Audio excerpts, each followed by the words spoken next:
چاہتے ہو گر بھلائی دین سے لو رہنمائی۔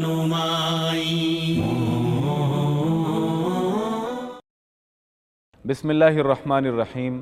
السلام علیکم ورحمۃ اللہ وبرکاتہ۔ ناظرین، آپ دیکھ رہے ہیں پیغام ٹی وی کا پروگرام رہنمائی، اور میں ہوں آپ کا میزبان عثمان خالد۔ میرے ہمراہ تشریف رکھتے ہیں عزت مآب جناب رانا شفیق خان پسروری صاحب۔ اسلام میں قمری تقویم کے اعتبار سے جو 12 مہینے ہیں، ان میں 4 ماہ ایسے ہیں جن کو حرمت والے مہینے کہا گیا ہے، جن کی تکریم، جن کی حرمت دیگر مہینوں سے زیادہ قرار دی گئی ہے۔ ان 4 مہینوں میں سے ایک مہینہ رجب ہے، اور آج کے اس پروگرام میں ہم انشاءاللہ العزیز رجب کے حوالے سے کچھ باتیں کریں گے، اس کے احکام اور اس سے منسلک دیگر چیزوں کو آج انشاءاللہ ڈسکس کیا جائے گا۔ رانا صاحب، رجب المرجب کا معنی اور مفہوم سب سے پہلے واضح فرمائیے۔ بسم اللہ الرحمن الرحیم۔ بہت شکریہ۔ سورہ توبہ میں اللہ رب العزت نے ارشاد فرمایا ہے، اعوذ باللہ من الشیطان الرجیم، ان عدۃ الشہور عند اللہ 12 شہرا فی کتاب اللہ یوم خلق السماوات والارض منہا اربعۃ حرم ذالک الدین القیم فلا تظلموا فیہن انفسکم، کہ جب زمین اور آسمان پیدا کیے گئے تھے اسی وقت اللہ رب العزت نے جو نظام کائنات چلانا تھا، زمانے کا جو نظام بنایا، اس میں 12 مہینے جو ہیں ان کا تعین کیا گیا۔ ان 12 میں سے 4 حرمت والے مہینے ہیں، اور 4 حرمت والے مہینوں کے لیے خاص طور پر ارشاد فرمایا گیا کہ فلا تظلموا فیہن انفسکم، کہ اپنے نفسوں پر ظلم نہیں کرنا۔ ان 4 مہینوں میں اپنے آپ بالخصوص ظلم جو ہے وہ گناہ ہے، وہ اللہ رب العزت اور پیارے رسول صلی اللہ علیہ وسلم کے احکامات کی خلاف ورزی ہے، خواہ کوئی مہینہ ہو، خواہ کوئی دن ہو۔ لیکن ان حرمت والے مہینوں میں اس کی سنگینی بڑھ جاتی ہے۔ جس طرح عبادات کے لیے مفسرین نے اور علماء کرام نے لکھا ہے کہ ان حرمت والے مہینوں میں اگر عبادت کی جائے تو اس کی فضیلت بڑھ جاتی ہے، اسی طرح اگر کوئی گناہ کیا جائے یا سرتابی کی جائے یا خلاف ورزی کی جائے اسلام کی تو اس کی سنگینی بڑھ جاتی ہے۔ 2 چیزیں ہوتی ہیں جن کی وجہ سے یہ فضیلت بڑھتی ہے، سنگینی بڑھتی ہے، زمان کے حوالے سے اور مکان کے حوالے سے۔ زمان کے حوالے سے مثلا حرمت والے مہینے ہیں یا رمضان کریم ہے، تو ان حرمت والے مہینوں میں اگر آپ کوئی نیکی کا کام کریں گے تو اس کی فضیلت بڑھ جائے گی، اس کا ثواب بڑھ جائے گا۔ اگر کوئی گناہ کا کام کریں گے تو اس کی سنگینی بڑھ جائے گی۔ اسی طرح مکان کے حوالے سے ہے، مثلا عام جگہ پر بھی جو ہے گناہ ہے، لیکن مسجد کے اندر کیا جائے تو اس کی سنگینی بڑھ جائے گی۔ بیت اللہ میں کیا جائے، مسجد نبوی میں کیا جائے، تو یہ صورتحال ہے۔ تو یہ 4 حرمت والے مہینے جو ہیں نا، ان میں یہ کہا گیا فلا تظلموا فیہن انفسکم۔ ایک ظلم ہے کسی کو ہاتھ کے ذریعے سے تکلیف پہنچانا، زبان کے ذریعے سے تکلیف پہنچانا۔ ایک ظلم یہ ہے کہ کسی کا حق غصب کر لینا، اس کے اوپر بہتان باندھنا، ایسی اپنا کرنا کہ جس سے اس کی عزت میں تنقیص واقع ہو۔ لیکن یہاں کہا گیا کہ اپنے نفسوں پر ظلم نہیں کرنا۔ اب اپنے آپ پہ ظلم کیا ہے؟ اپنے آپ پہ پتھر مارنا یا اپنے آپ کو نوچنا یا اپنے آپ کو تکلیف دینا نہیں۔ اصل ظلم کیا ہے کہ اللہ رب العزت نے جو زندگی گزارنے کے ڈھنگ سکھلائے ہیں، جو اصول متعین کیے ہیں، جو حدود مقرر کیے ہیں، جو دائرے کھینچے ہیں، ان سے تجاوز کرو گے تو خود اپنے اوپر ظلم کرو گے۔ کیا ہے ظلم؟ کہ مجرموں میں شمار ہو جاؤ گے، اللہ کے احکامات کی خلاف ورزی کرو گے تو اللہ کے غیظ اور غضب کا نشانہ بن فَلْيَحْذَرِ الَّذِينَ يُخَالِفُونَ عَنْ أَمْرِهِ أَن تُصِيبَهُمْ فِتْنَةٌ أَوْ يُصِيبَهُمْ عَذَابٌ أَلِيمٌ۔ تو یہ ہے سب سے بڑا ظلم۔ حرمت والے مہینوں کی حرمت کا تقاضا یہ ہے کہ آدمی ان مہینوں میں اللہ اور اس کے پیارے رسول صلی اللہ علیہ وسلم کے احکامات اور فرامین کو مانتے ہوئے محترم بننے کی کوشش کرے، مجرم بننے کی کوشش نہ کرے۔ یہ ہے بنیادی چیز۔ باقی رہ گئی بات کہ رجب، اب دیکھیے بخاری شریف کتاب و بدء الخلق باب ما جاء فی سبع ارضین جو ہے اس کے اندر حضرت ابو بکر رضی اللہ تعالیٰ عنہ کہتے ہیں کہ رسول پاک صلی اللہ علیہ وسلم نے خطبہ ارشاد فرمایا، آپ نے ارشاد فرمایا ان زمانہ قد استدارہ کا حیات یوم خلق السماوات والارض، کہ زمانہ گھوم گھما کر اسی جگہ پر آ گیا ہے جہاں اس وقت تھا جب زمین اور آسمان پر، یعنی اللہ رب العزت نے جو مہینوں کا تعین کیا تھا نا اب وہی ہیں۔ یہ جو اللہ کے نبی صلی اللہ علیہ وسلم نے فرمایا تھا نا کہ زمانہ گھوم گھما کر وہیں آ گیا ہے جہاں اس وقت تھا، یہاں در حقیقت ایک اشارہ ہے۔ عرب جو تھے نا، عرب یہ حرمت والے مہینوں کا بڑا احترام کیا کرتے تھے، تمام تر برائیوں کے باوجود، کفر اور شرک کی انتہاؤں پر پہنچے ہونے کے باوجود یہ حرمت والے مہینوں کا احترام کیا کرتے۔ صاحب یہاں سے ایک سوال پیدا ہوتا ہے کہ کیا حرمت والے مہینے رسول اللہ صلی اللہ علیہ وسلم کے قرآن مجید کے اسلام کے آنے سے پہلے بھی اسی طرح حرمت کے مہینے موجود تھے؟ بالکل تھے۔ اب یہ جو آیت ہے سورہ توبہ کی جو میں نے پڑھی ہے اس میں تو یہ ہمیں پتہ چلتا ہے نا کہ حرمت والے مہینوں کا تعین جو ہے اسی وقت کر دیا گیا تھا جب گنتی 12 تھی۔ اور دوسری یہ ہے کہ یہ جو ہے نا نام جو ہے محرم دوسرے یہ پہلے سے چلے آ رہے تھے عربوں کے اندر، اور اس کے بارے میں یہ کہا جاتا ہے یہ حضرت اسماعیل علیہ السلام نے جاری کروائے تھے، اور ان کا تعین کردہ یہ کیلنڈر ہے یا تقویم ہے یا مہینوں کے نام جو ہیں ان کے دیے ہوئے ہیں۔ اور ہمارے لیے تو اس لیے زیادہ اپنا ایمان کا باعث ہیں کہ رسول پاک صلی اللہ علیہ وسلم نے اس کی توثیق کی ہے، اس پر مہر لگائی ہے بالخصوص حجۃ الوداع کے موقع پر۔ اور یہ جو اشارہ کیا تھا جس کی طرف میں اپنا آپ کو لے کے جا رہا تھا کہ اسی جگہ پہ آ گیا ہے زمانہ گھوم گھما کر، یعنی سال کا تعین اور مہینوں کا تعین۔ اصل میں ہوتا یہ تھا کہ عرب جو تھے تمام تر شرک، برائیوں اور کفر کے باوجود وہ حرمت والے مہینوں کا احترام کیا کرتے تھے۔ اور کس طرح احترام کرتے تھے کہ ذی انتقام تھے، اگر کسی کا کوئی بھائی قتل ہو جاتا، بیٹا قتل ہو جاتا، باپ قتل ہو جاتا تو قسم کھا لیا کرتے تھے کہ جب تک میں انتقام نہیں لے لوں گا، بدلہ نہیں لے لوں گا، میں نے گھر میں نہیں بیٹھنا، یا میں نے کپڑے نہیں تبدیل کرنے، جوتا نہیں پہننا، یعنی کوئی بھی قسم جب تک بدلے۔ لیکن حرمت والے مہینے جیسے ہی طلوع ہوتے، جیسے ہی حرمت والے مہینوں کا چاند طلوع ہوتا یہ اپنے ہتھیار رکھ دیا کرتے تھے۔ بلکہ حضرت عثمان غنی رضی اللہ تعالیٰ عنہ کا ایک خطبہ ہے جس میں وہ کہتے ہیں کہ شہر اللہ الاسم فمن کان علیہ دین فلیؤد دینہ، کہ وہ مہینہ آ گیا ہے جو بہرا کر دینے والا ہے۔ سمجھ کیا مطلب ہے اس کا؟ اور آگے پھر وضاحت ہے کہ عرب جو تھے وہ کرتے یہ تھے کہ نکلے ہوتے تھے انتقام لینے کے لیے، لیکن جیسے ہی طلوع ہوتا چاند حرمت المہینوں کا ہتھیار رکھ دیتے۔ ایسے میں اگر وہ دیکھ لیتے نا اپنے قاتل کو تو اس طرح ہو جاتے تھے جیسے دیکھا ہی نہیں، اندھے ہوں۔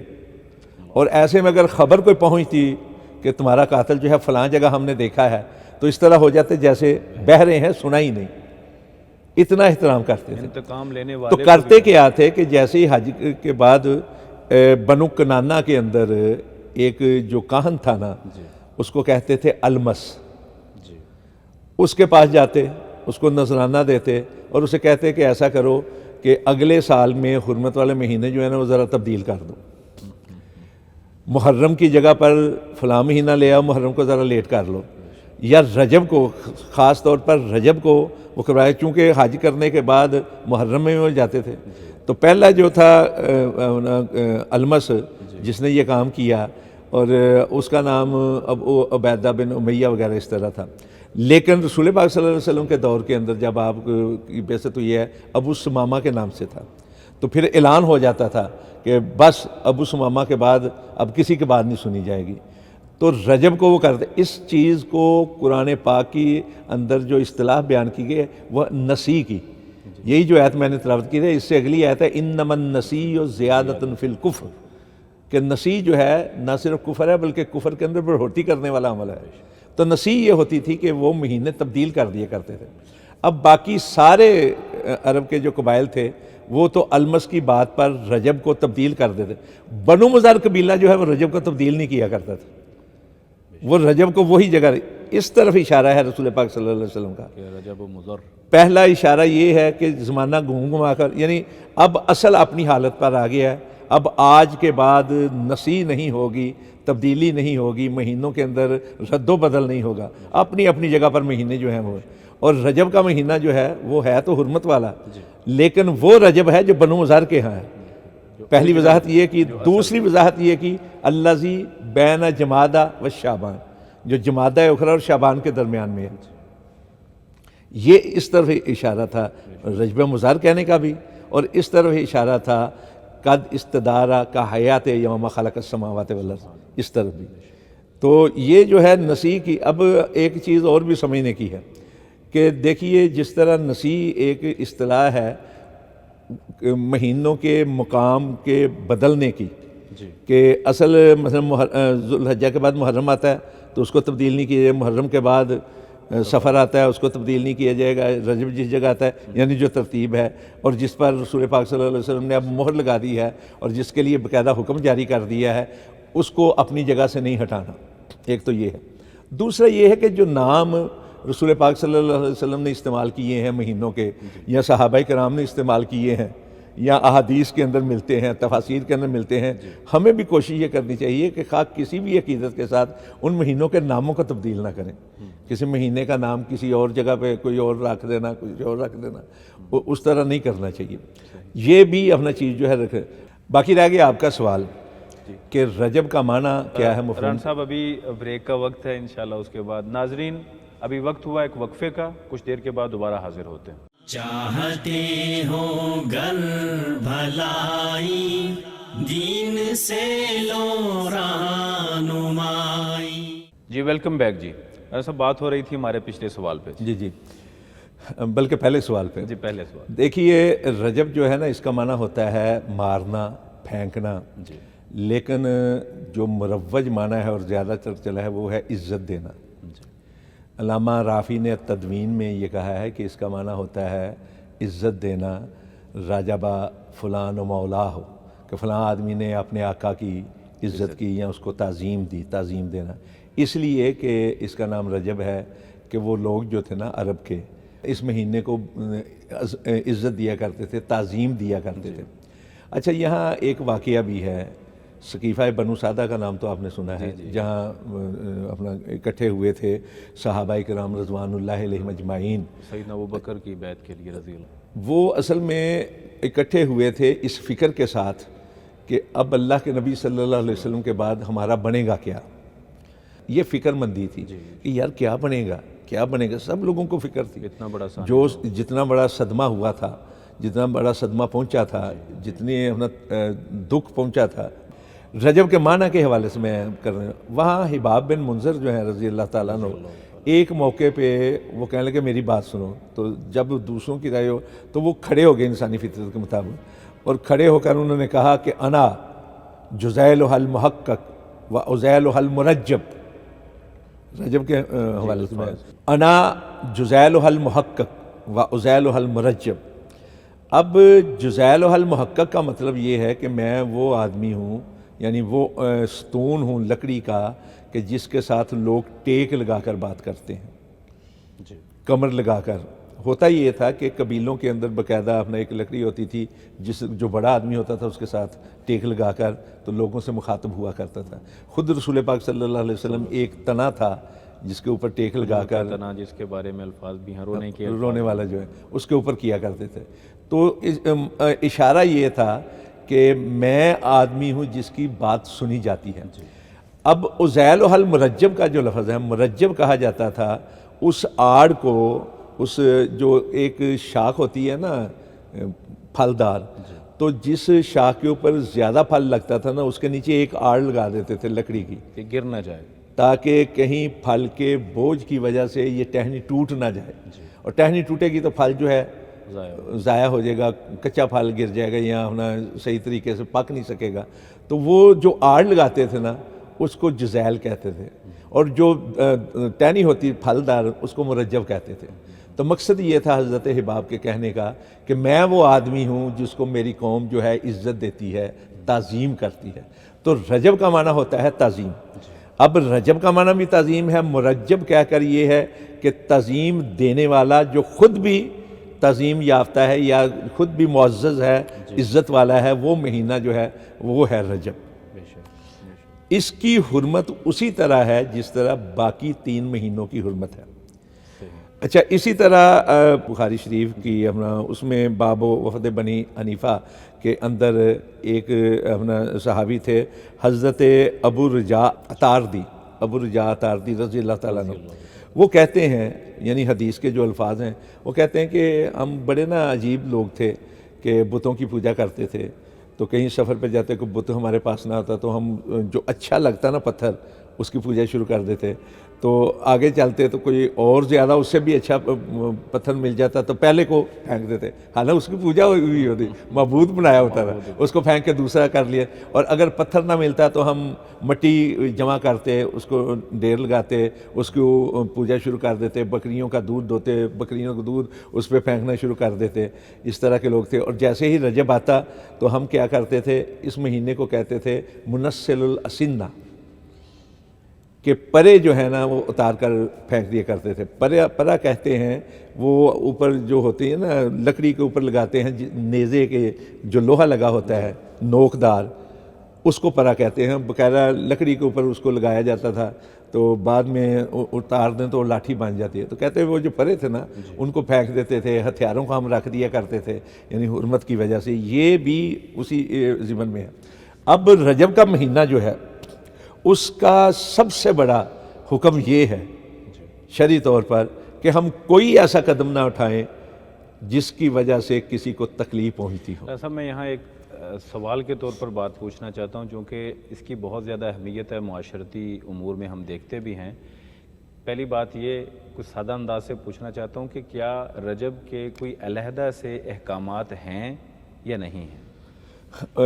یہ اچھا کیا آپ نے، مثلا جس طرح محرم کے اندر روزوں کا حکم ہے کہ عاشوراء کا روزہ رکھنا ہے، جس طرح ذوالحجہ کے پہلے 10 دنوں کے لیے خاص طور پر احکامات ہیں کہ ان میں جو عبادت کی جائے وہ اپنا یا شوال کے مہینے کے اپنا یا شعبان کے حوالے سے ہے کہ کثرت کے ساتھ روزے رکھے جائیں۔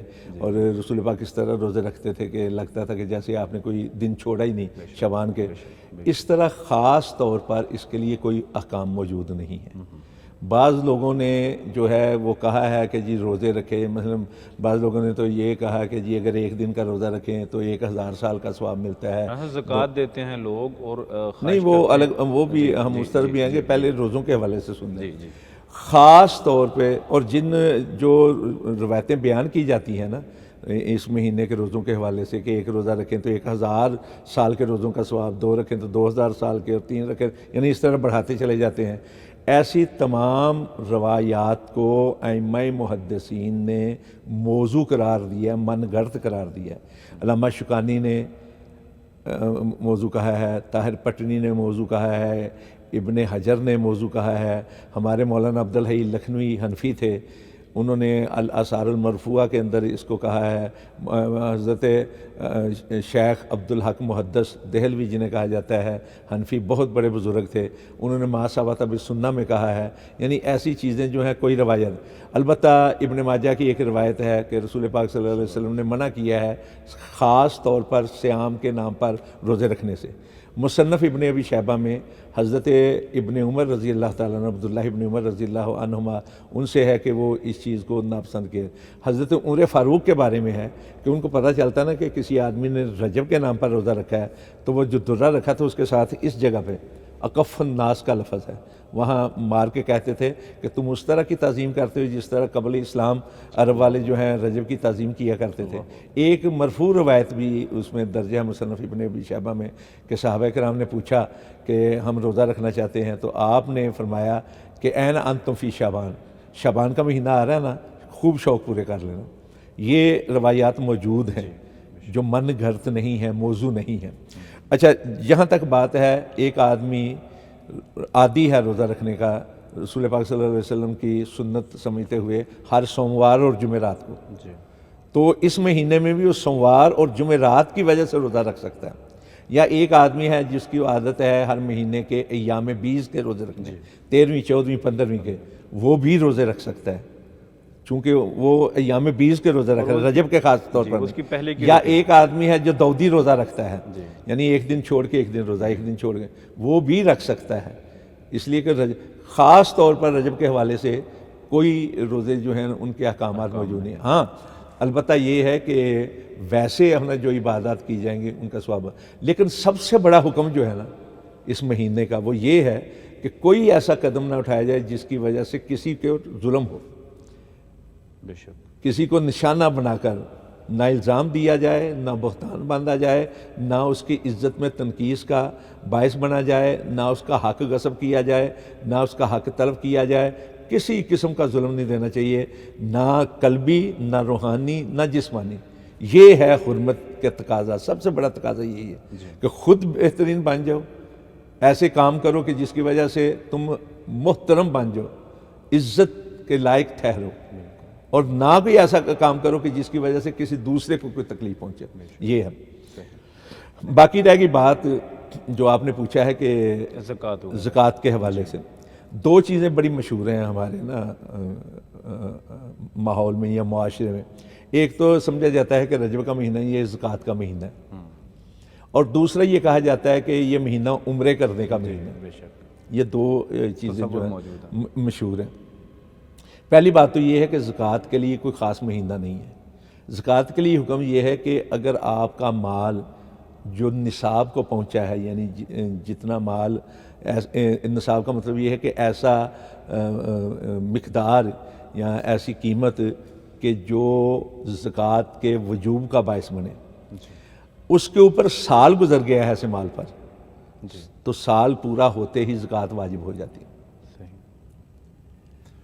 لیکن ہوتا کیا تھا، ہمارے اسلاف کا طریقہ کار یہ تھا کہ وہ حساب تو لگا لیا کرتے تھے، رمضان سے پہلے ہو جائے یا رمضان، تو کوشش یہ کرتے تھے کہ رمضان میں دیں تاکہ زیادہ سے زیادہ ثواب حاصل ہو۔ اچھا، اس سلسلے میں زکوٰۃ کے سلسلے میں ایک تو یہ ہے کہ جیسے ہی زکوٰۃ واجب ہو آپ حساب کر کے اس کے زکوٰۃ جو ہے وہ الگ کر دیں۔ اب اس کو یکدم بھی آپ بیت المال میں جمع کروا سکتے ہیں، اور تھوڑا تھوڑا کر کے بھی آپ تقسیم کر سکتے ہیں، جواز ہے، لیکن اصلاً یہ ہے کہ اس کے اوپر سال گزرا ہو۔ کوئی مہینہ خاص نہیں ہے۔ رمضان میں لوگ اس لیے دیتے ہیں زیادہ ثواب، رجب کے اندر جن کا سال پورا ہوتا ہے وہ دیں زکوٰۃ۔ اگر رجب سے پہلے کسی مہینے میں ہوتا ہے سال پورا، جیسے ہی سال پورا ہوگا زکوٰۃ واجب ہو جائے گی۔ لیکن اس لیے روک کے رکھنا کہ میں رجب میں ہی دوں گا کہ ثواب زیادہ ہاں، یہ غلط ہے، یہ صحیح نہیں ہے۔ زکوٰۃ واجب ہو جاتی ہے سال گزرنے پر۔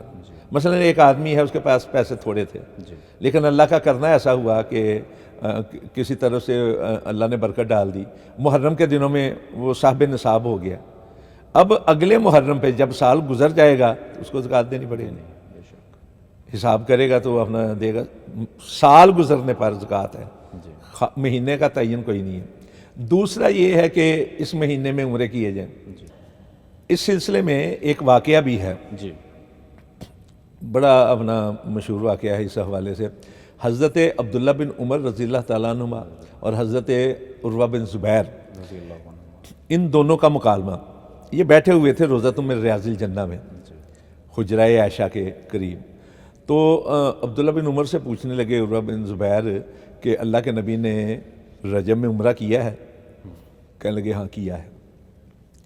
اب یہ اپنی خالہ کے پاس آ گئے، حضرت ام المومنین حضرت عائشہ صدیقہ صادقہ مصدقہ طیبہ طاہرہ مطہرہ رضی اللہ تعالیٰ عنہ کے پاس، اور آ کر کہنے لگے اماں اللہ کے نبی نے عمرہ کیا ہے رجب میں؟ آپ نے فرمایا کہ نہیں۔ کہنے لگے عبداللہ ابن عمر تو کہہ رہے ہیں۔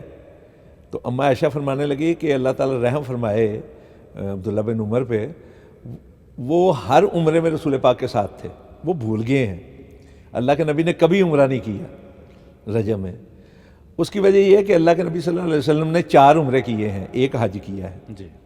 اب 4 عمرے جو ہیں وہ کیا ہے؟ پہلا عمرہ وہ ہے جب یہ لوگ عمرے کی نیت سے نکلے تو حدیبیہ کے مقام پر روک دیے گئے، عمرہ ہوا نہیں لیکن ثواب مل گیا عمرے کا، اور یہ جو ہے ذوالقعدہ میں ہوا۔ دوسرا اگلے سال کیا اس کی جگہ پہ عملاً کیا، وہ بھی ذوالقعدہ میں تھا۔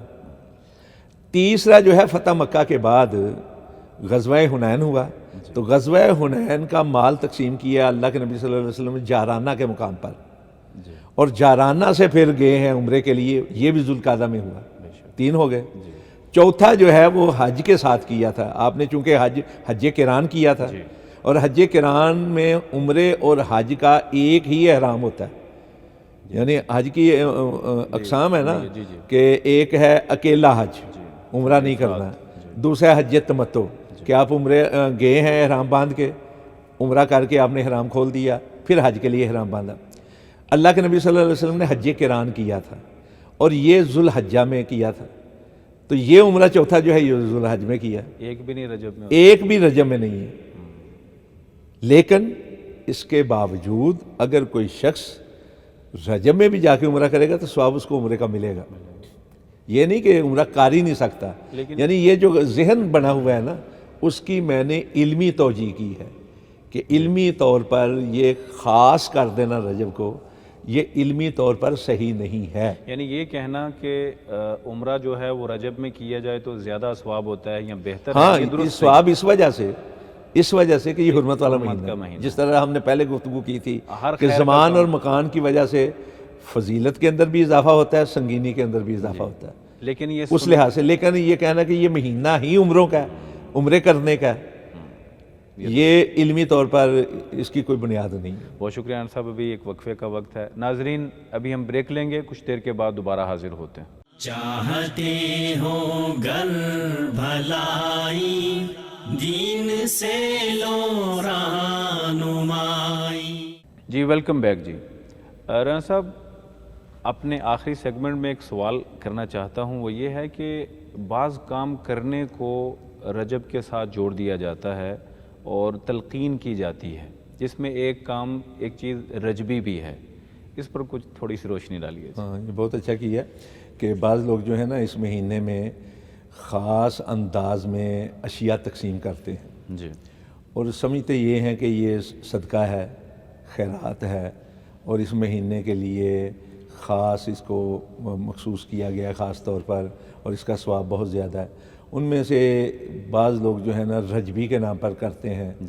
اگر ہم قرآن پاک اور احادیث کا مطالعہ کریں تو ہمیں تو کوئی ایسی چیز دکھائی نہیں دیتی، لیکن جہاں تک رجبی کی بات ہے، بخاری شریف میں جو ہے باقاعدہ رسول پاک صلی اللہ علیہ وسلم سے 2 روایات موجود ہیں، اور دیگر احادیث کی کتابوں میں لا فرع ولا عتیرہ، اللہ کے نبی صلی اللہ علیہ وسلم نے فرمایا کہ فرع کی کوئی حقیقت نہیں، عتیرہ کی کوئی حقیقت نہیں، اور پھر اس کی وضاحت فرمائی ہے۔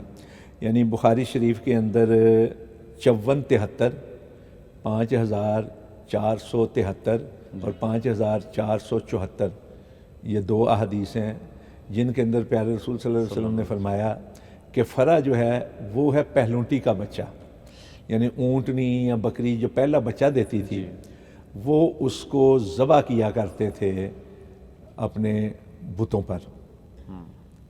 لم یزال عباد اصنام ینصبون لہا، یعنی وہ جو ہے نا ذبح کیا کرتے تھے، منسوب کر دیتے تھے اپنے بتوں کے ساتھ، اپنے معبودان غیر حقیقی کے ساتھ، یعنی معبود تو ایک ہی ہے نا، لا الہ الا اللہ، اللہ کے علاوہ کوئی معبود نہیں، لیکن لوگوں نے جو معبود بنائے ہوتے تھے تو پہلا بچہ جو ہے نا اس کے لیے وہ خاص کر دیتے تھے، بڑا ہونے پر اس کو ذبح کر کے۔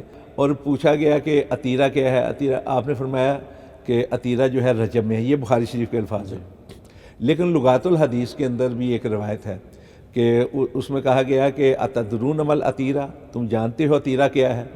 اللاتی تسمونہا الرجبیہ، عتیرہ وہ ہے جسے تم رجبی کہتے ہو۔ تو رجب میں خاص طور پر وہ اپنے معبودوں پر، معبودان باطلہ پر ذبح کیا کرتے تھے، نذرانے چڑھایا کرتے تھے، خاص طور پر رجب کی مناسبت سے، اور اس کا نام ہی انہوں نے رجب کی مناسبت سے رجبی رکھا ہوا تھا۔ اب ہمارے ہاں اگر کوئی ایسی چیز جس کا نام ہم رجبی رکھتے ہیں تو ایک تو ان کے ساتھ نام کی مشابہت ہو گئی، تو مشابہت سے تو بچنا چاہیے، من تشبہ بقوم فہو منہم۔ دوسرا یہ ہے کہ قرآن پاک میں اللہ رب العزت نے جو چیزیں حرام قرار دی ہیں ان میں سے سب سے بڑی حرام چیز کیا ہے؟ ما احل لغیر اللہ بہ۔ ایک جگہ ہے ما احل بہ لغیر اللہ، لیکن سورہ مائدہ کے اندر ہے ما احل لغیر اللہ بہ، اور اسی آیت کے اندر آگے جا کر ہے ما ذبح علی النصب۔ جی بالکل۔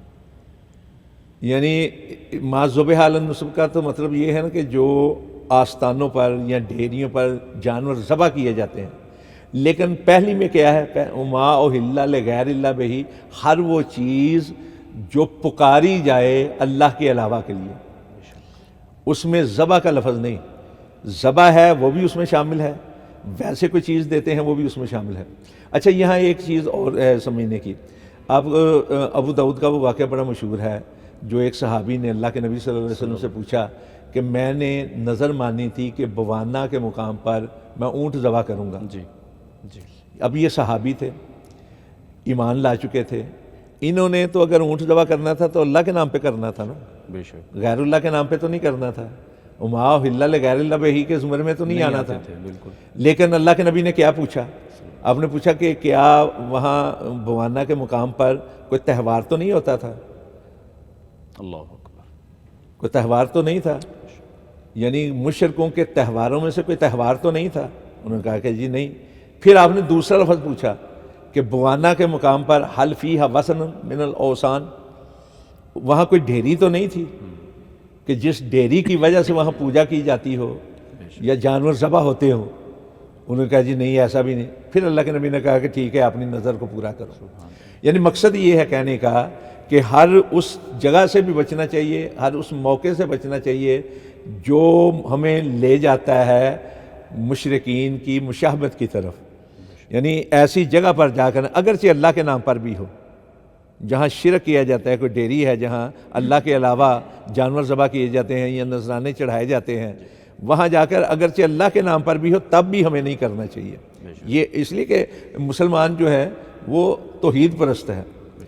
تو پہلی بات تو یہ ہے کہ رجبی جو ہے جی اس کے نام سے بچنا چاہیے۔ دوسری چیز یہ ہے کہ اللہ کے نبی نے فرمایا لا فرا ولا عتیرہ، پہلونٹی کا بچہ خاص کر دینا، کسی جانور کو خاص کر دینا، عتیرہ رجبی ہے وہ بچے۔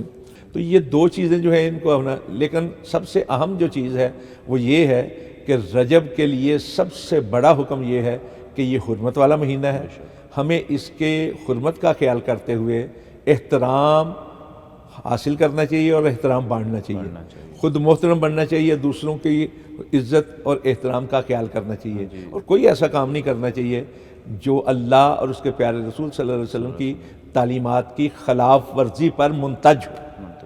اور ظلم کے دائرے میں آتا ہو، اپنی ذات یا کسی کے ساتھ بھی، یہ ظلم ہی ہے نا۔ ظلم کا معنی یہ ہوتا ہے کہ کسی چیز کو اس کی اصل جگہ سے ہٹا کر کسی اور جگہ پر رکھ دیں۔ بالکل۔ اب دیکھیے قرآن پاک سورہ بقرہ میں حرمت والے مہینوں کے بارے میں ایک سوال ہے کہ تم سے سوال کیا جاتا ہے حرمت والے مہینوں میں لڑائی کے بارے میں، تو کہہ دیجئے کہ اس مہینے میں، حرمت والے مہینے میں لڑائی جو ہے یہ کبیرہ گناہ ہے، یعنی کبیر کا لفظ سے بولا ہے کہ بہت بڑا جرم۔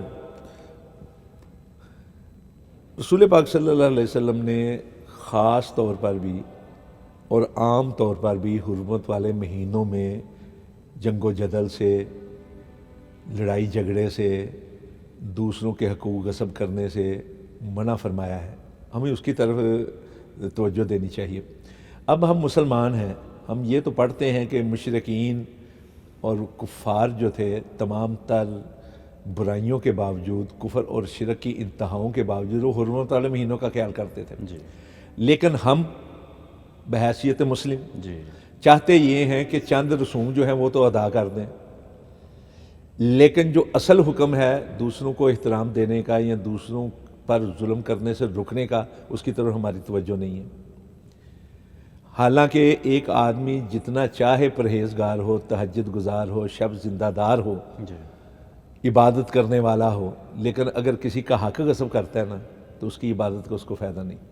آپ نے ماشاءاللہ آپ جانتے ہیں کہ ایک عورت کا ذکر ہوا جس کے ہمسائے اس سے نالاں تھے، تکلیف میں تھے، حالانکہ وہ بڑی عبادت گزار معروف تھی، تو آپ نے کیا فرمایا تھا؟ وہ جہنم میں جائے گی۔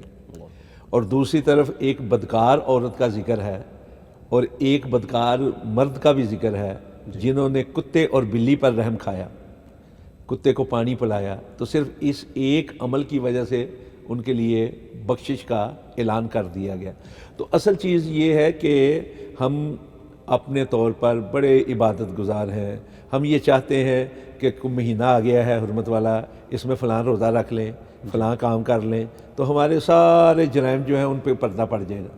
اس طرف توجہ دینے کی ضرورت ہے، اخلاقیات کی طرف ہمیں توجہ دینے کی ضرورت ہے. یہ ہے حرمت والے مہینے کے احترام کا سب سے بڑا تقاضا. رانا صاحب، ایک اور چھوٹا سا سوال باقی ہے، وہ یہ کہ معراج کو رجب کے ساتھ کیا نسبت ہے؟ اس ضمن میں کوئی تھوڑی سی وضاحت. عمومی طور پر معروف ہے کہ معراج جو ہے وہ 27 رجب کو ہوئی تھی. جی. لیکن ہم اگر مطالعہ کریں سیرت کی کتابوں کا، احادیث کی کتابوں کا، تفاسیر کی کتابوں کا، تو اس میں ہمیں اندازے تو دکھائی دیتے ہیں، مختلف اقوال تو دکھائی دیتے ہیں، بلکہ بعض ائمہ نے تو بعض تاریخوں کے بارے میں بڑے وثوق کے ساتھ کہا ہے، لیکن خاص تعین ہمیں دکھائی نہیں دیتا، اور اس پہ بڑی بحث ہے. بہرحال جب وقت آئے گا معراج کے حوالے سے تو ہم بحث کریں گے.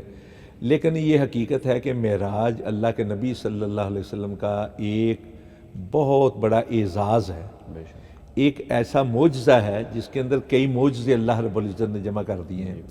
لیکن اسلام کا ایک عجیب انداز ہے، پیارے رسول صلی اللہ علیہ وسلم کا عجیب انداز ہے. آپ نے واقعات کی تاریخوں پر توجہ نہیں دلائی، آپ نے احکامات پر توجہ دلائی ہے. معراج کے اندر جو احکامات ہیں ہمارے لیے، جو تعلیمات ہیں ہمارے لیے، ہمیں ان کی طرف توجہ دینی چاہیے. بطور تہوار کے منا لینا ہمارے لیے کافی نہیں. اس حوالے سے کہ وہ کب پیش آئی تھی، زیادہ تر معروف جو ہے وہ 27 رجب کا نام معروف ہے، اگرچہ اس پر بڑی تفصیلی بحث ہے. امام ابن حجر رحمۃ اللہ علیہ نے، حافظ ابن حجر رحمۃ اللہ علیہ نے فتح الباری کے اندر 10 اقوال نقل کیے ہیں. تفاسیر کے اندر اور بھی اقوال موجود ہیں. اور اگر مثلا ہمارے قریب کے سیرت نگار مولانا سید سلیمان ندوی رحمۃ اللہ علیہ، جنہوں نے مولانا شبلی نعمانی کی سیرت النبی کی تکمیل کی تھی، انہوں نے معراج کے حوالے سے کئی اقوال نقل کیے ہیں. کئی اقوال موجود ہیں کہ کب ہوئی تھی. اس میں بعض لوگ کہتے ہیں کہ رمضان میں ہوئی تھی معراج، بعض کہتے ہیں محرم میں ہوئی تھی، بعض کہتے ہیں ربیع الاول میں ہوئی تھی، اور زیادہ تر لوگ کہتے ہیں کہ رجب میں ہوئی تھی اور ہوئی بھی 27 کو تھی. تو بہرحال یہ ہے کہ یہ تو تعلق ہے رجب کا، معراج النبی صلی اللہ علیہ وسلم کا یہ تعلق تو بنتا ہے. لیکن پھر وہی بات آ جائے گی کہ بطور تہوار کے، اگر تہوار کے طور پر منائی گئی ہوتی نا رسول پاک صلی اللہ علیہ وسلم کے دور میں یا صحابہ کرام کے دور میں، تو اس کی پھر تاریخ پر اختلاف نہ ہوتا. اس لیے کہ دیکھیں عید الفطر ہے، ایک تہوار ہے، روزت حلال پر تو اختلاف ہو سکتا ہے، لیکن دنیا کے کسی مسلمان کو بھی اس بات میں شک نہیں کہ عید الفطر یکم شوال کو ہوتی ہے. بے شک خواہ کسی مکتبہ فکر سے تعلق رکھنے والا اور دنیا کا کسی جگہ کا رہنے والا مسلمان ہو، اس کو پتہ ہے کہ عید الفطر کا تہوار جو ہے یکم شوال کو منایا جاتا ہے. اسی طرح اسے یہ معلوم ہے کہ عید الاضحیٰ کا تہوار جو ہے وہ 10 ذو الحجہ کو ہوتا ہے. اسی طرح حج کے بارے میں تاریخوں کا تعین ہے. تو جہاں اختلاف ہو، اصل میں غرض جو ہے اسلام کا فلسفہ یہ ہے کہ تعلیمات کی طرف توجہ دی جائے، جو نصیحتیں ہمیں کی گئی ہیں ان کو اختیار کیا جائے اور ان پر عمل کیا جائے. ایک بہترین انسان اور انسان سے بھی آگے بڑھ کر بہترین مسلمان بننے کی طرف ہمیں توجہ دینی چاہیے. صرف رسوم و رواج کو اپنا کر یہ سمجھنا کہ یہ کام کر لیں گے تو باقی سارے معاملات جو ہیں وہ نظر انداز کر دی جائیں گے، نہیں. رانا صاحب بہت شکریہ جی، بڑی تفصیل سے آج رجب پہ بات کی گئی. ناظرین، اسلام کے جو قمری تقویم کے 12 مہینے ہیں ان میں سے رجب جو کہ حرمت والے 4 مہینوں میں سے ایک ہے، اس پر آج تفصیل سے بات کی گئی ہے. ہم نے اس کے احکام کے بارے میں بھی بات کی، اور اس میں وہ کام جو کیے جا سکتے ہیں، کرنے چاہیے ان پہ بھی، اور جن کاموں کو نہیں کرنا چاہیے، جن سے بچنا چاہیے، ان پہ بھی تفصیل سے بات کی گئی. اور سب سے بڑی بات یہ کہ فلا تظلموا فیہن انفسکم، اپنی جانوں پر اس مہینے میں اور ان 4 مہینوں میں ظلم نہیں کرنا چاہیے. اپنی جان پر ظلم یہ ہے کہ انسان اللہ تعالیٰ کے کھینچے ہوئے دائروں سے باہر نکلے. ناظرین، آج کے لیے بس اتنا ہی. انشاءاللہ نئے موضوع کے ساتھ آئندہ حاضر ہوں گے. السلام علیکم ورحمۃ اللہ وبرکاتہ. راستے دشوار تر ہیں زندگی کے کارواں میں، کامیابی کامرانی چاہو گر دونوں جہاں میں، چاہتے ہو گر بھلائی دین سے لو